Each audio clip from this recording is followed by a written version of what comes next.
Welcome to the Seasons of Singleness podcast. I am your hostess with the mostest, Tiffany Sneebrose. Seasons of Singleness.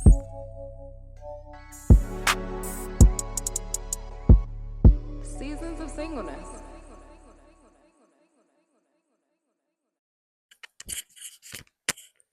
Hey y'all, hey! And welcome back. Happy holidays, all of the things, because who knows? I ain't going to say specifically what holidays. You just had to do that right now?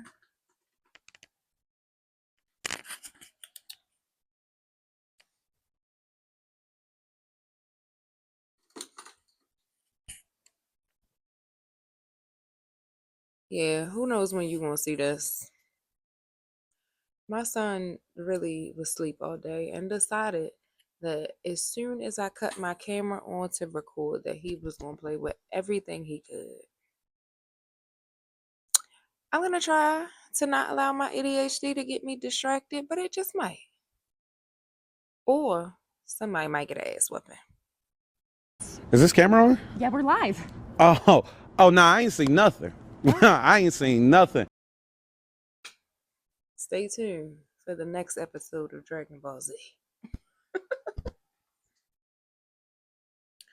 right, so last time we talked, right?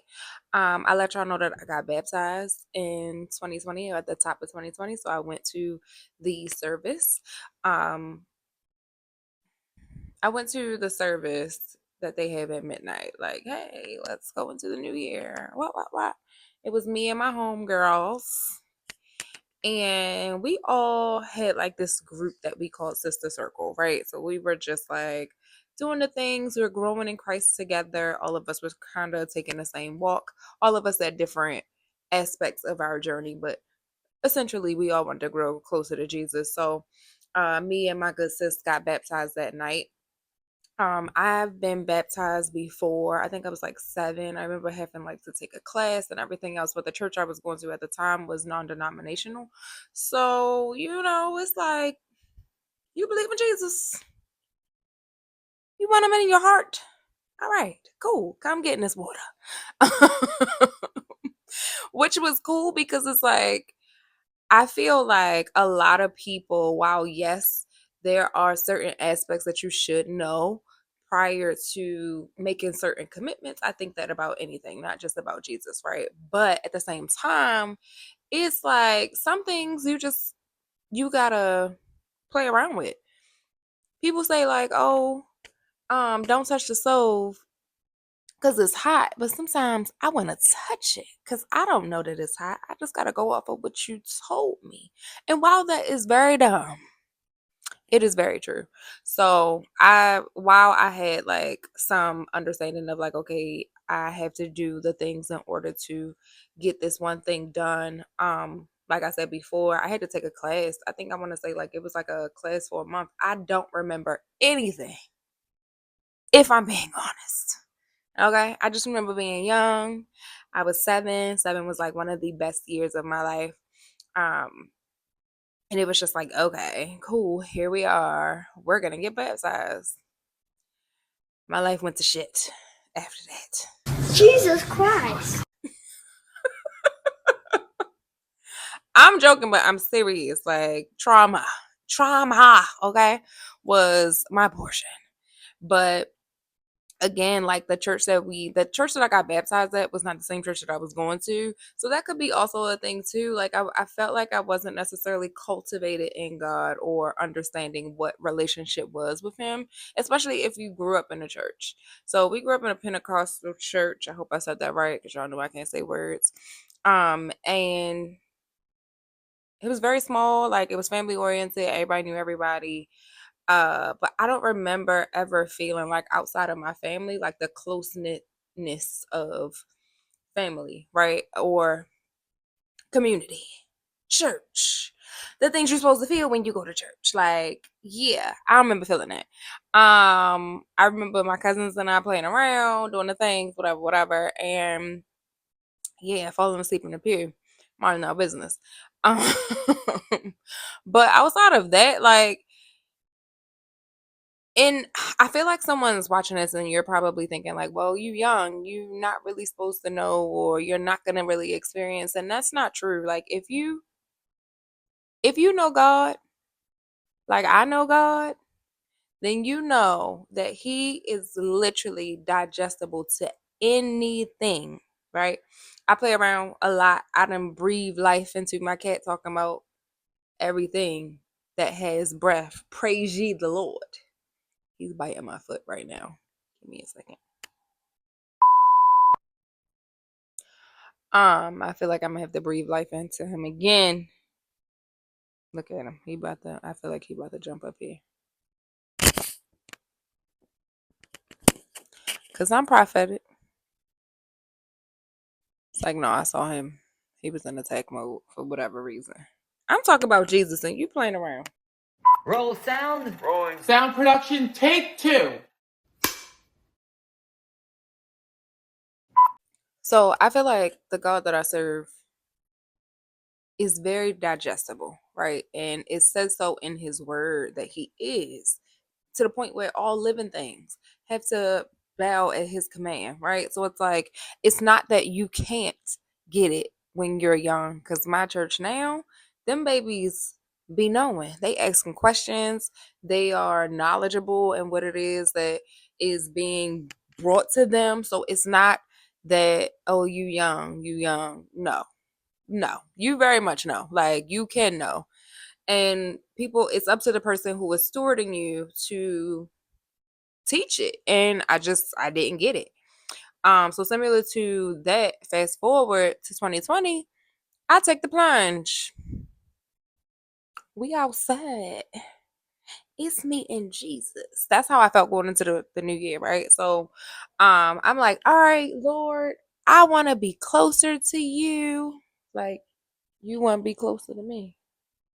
Similar to how my son just want to be close to his mama. Yes, he's a mama's boy. Or not. But yeah, I'm like, I want to be close to Jesus. I'm going to make the commitment. I'm going to do the things. It's going to be what it's going to be. It's going to be great. So I started off the year because I have this, it's very weird. Okay. And this is a trigger warning because somebody might have trauma that's watching this as well. I have been, I've been victim to a lot of sexual trauma, from like molestation, the things we ain't gonna get into the whole thing, right? But yeah, some of the things, and a lot of that is made evident in my decision making. And it's not that I'm like hypersexual. It's just that I utilize sex as a means of not love but worth, if that makes sense. I know that nigga don't love me just because he wanna fuck. That's not what I'm saying. I'm saying based off of your level of desire, I equate my worth to, which is fucking crazy saying out loud. Oh my God.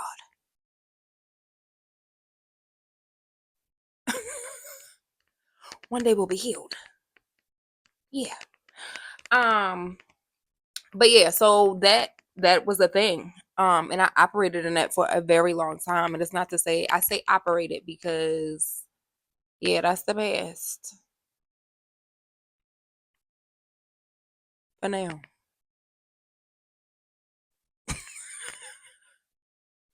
We are growing and glowing, okay? And yeah, yeah, just like this lip gloss. Shabab.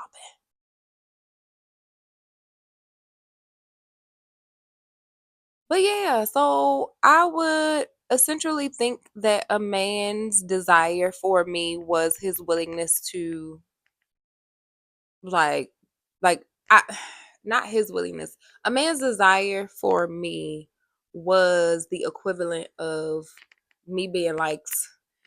I again associated it with my worth. And then once I got into this grown woman body, baby, you couldn't tell me shit about nothing. Okay. So when the time came, like, in having a conversation with God, listening and acting on the things. Like I was just like, okay, 2020, Lord, I'm going to be celibate. This is going to be my journey. I'm going to do the things. I'm giving this over to you, right? Yeah. And it was fun while it lasted. And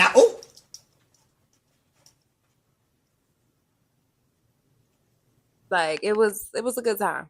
I done started a whole YouTube series. I'm gonna see if I can post it somewhere.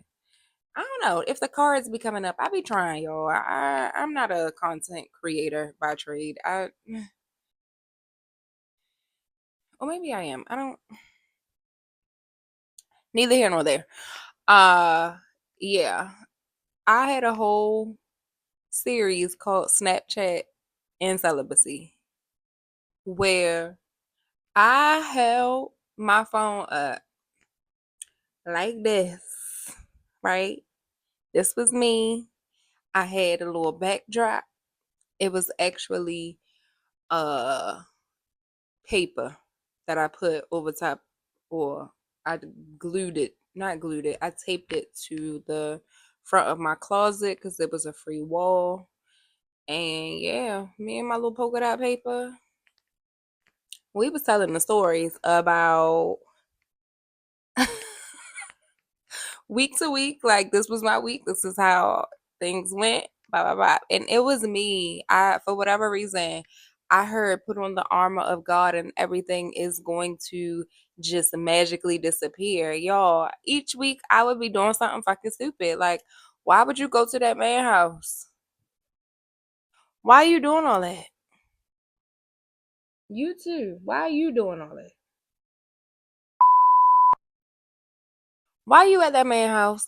Why he at your house? And y'all, and I just moved into my own apartment. Yeah, yeah. I ain't tell you. Okay, so rewind. 2019, God really showed His hand. I moved. Once I made the decision to just like really get my life together, I moved. I got a new job. It was lit. I was making more money than I've made before. I went and bought a car after the whole fiasco of everything else. I got everything on my own. It was me like, nah, I'm hyper independent. I'm out. We lit. Yeah. Now, fast forward 2020, I gave my life to Jesus all over again. I'm being serious and committed. And yeah, going back to what I said before, I done heard put the armor of God on, and it was just me like, yes, I'm invincible. I'm going to make it. So I put myself in stupid ass situations. And I documented it every week. And while people were watching and doing the things, I got a lot of encouragement. I named it Snapchat and Celibacy because I use a Snapchat filter because I don't know how to do makeup. And for those of you who know me, if you see me with makeup on that I did myself, not that I paid for, but that I did myself, it's mascara and concealer. That's it. I might give you a little extra brow, but that's about it. That's all I can get. That's all I can give you. But yeah, so filters come in handy for your girl, okay? Uh yeah. So Snapchat and celibacy became a thing. And people would tune in. People would tune in. That's how I really knew that this was like cool. Me just talking my shit. Give me a platform and I pop my shit wherever, okay? Because people really listen. And I was just like, okay, cool, this is it. I started making videos in the pandemic. Um, yeah, y'all, it was crazy. It was crazy to say the least.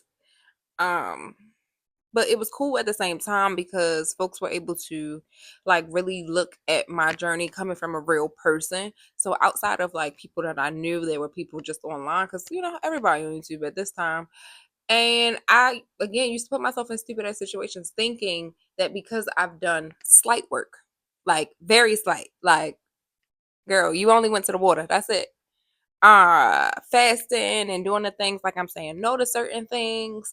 I am covered is what I thought. And it was like, yeah, you covered, but don't go crashing out, stupid. Like, why would you do that? Why would you set yourself up for failure? And I did that on a consistent basis. Why? I do not know. I couldn't tell you. Even with recalling all the info, I don't know why I did that. It was me kind of testing my faith, like testing to see if it works. Me testing Jesus. Ooh, what does this button do? Please, please, do not push the button. You have no idea what it. I posted the other day, like Facebook does these not it's like a hey, this is what you posted years ago type thing. I forget what it's actually called, like back then or there. I don't know. Anyway, y'all know what I'm talking about. So if you don't, get on Facebook. I'm sure it'll show you. But yeah, and it was like, Lord, remove the laziness and procrastination from my body. And I had to post like, I cannot believe that people still and people will repost it. I'm sure this post got over 1,000 shares and reshares, right? Or likes and everything else. And I feel like that specifically is like where we fuck up the most. Yeah, put on the full armor of God and let him do his thing. But also, the word says faith without works is dead, meaning that yes, I am faithful that you can deliver me from X, Y, and Z, but also don't put yourself in stupid ass situations that you want to be delivered from. Or don't set yourself up for failure. You can't ask God to remove laziness and procrastination and still sit and wait to the last minute to do your project and be like, oh, the Lord didn't show up for me. No, you didn't show up for yourself. It ain't got nothing to do with him. We live in free will, people. So freely and willingly do what you need to do in order to make yourself successful. And as it pertains to the balance between you and God, or when it's you and when it's God, you will know. I go through the same struggles each and every day. And if there is a tug at what it is, like my motive, then I know it ain't God. It's me. He just needs you to do a little step stink. Not too much. Like, but you have to get up. Like you can't just sit around and expect that things are gonna take a turn for the best. You gotta actually work at it. And I didn't know that at the time. I didn't know that. It was me just thinking, oh, I can show up and yeah, it's gonna be different. Girl, no. Why are you at that man's house? Get out that man's house. Why you at that? Why you? He at your house? Why? Why? Why you talking about just the tip? Just the tips, just the tips. What I want is much more than just the tips. Why is that even a conversation? Why is he in your bed? Why are you answering text messages at 2 o'clock at night? I'm sorry, not midnight. 2 o'clock at night. Girl, go to bed. Or if you up, you're supposed to be praying or something, sis. Not answering text messages just to say like, oh well, I'm not having sex, but you can if you want to come over.